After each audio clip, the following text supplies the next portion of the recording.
It seems that at this moment in history, we're living history maybe in a way that's more intense. And it is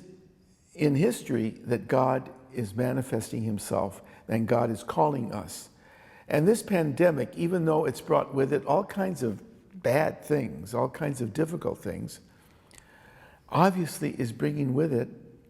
many opportunities and many graces. And I think one of them is going to be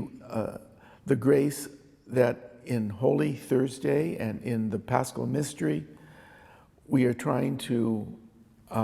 emphasize so much the relationship, the fundamental relationship of interdependence that is characteristic of our lives here on earth as human beings. And this is really important, probably, I would say, in our American cultural context, where when things are going along as normal, we tend really not to think so much of the community, but rather thinking of our own advancement. So we are being called, it's kind of a wake-up call to a sense of community and to the interdependence that is characteristic really of our Christian calling, our Christian vocation. So as we move into the events of Holy Week, the Passion itself that we'll celebrate on Good Friday and the resurrection, I would invite everybody to look at all of these beautiful images, the Passover, the movement from bondage to freedom, the journey, yes, that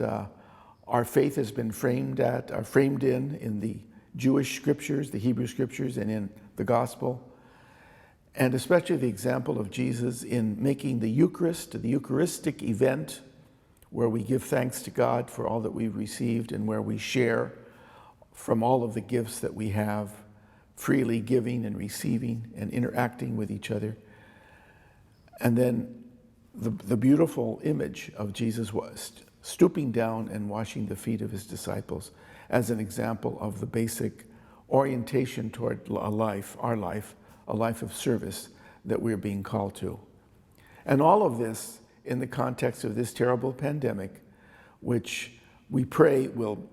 get over very soon, but in any event, we know brings with it many opportunities to deepen our faith in God,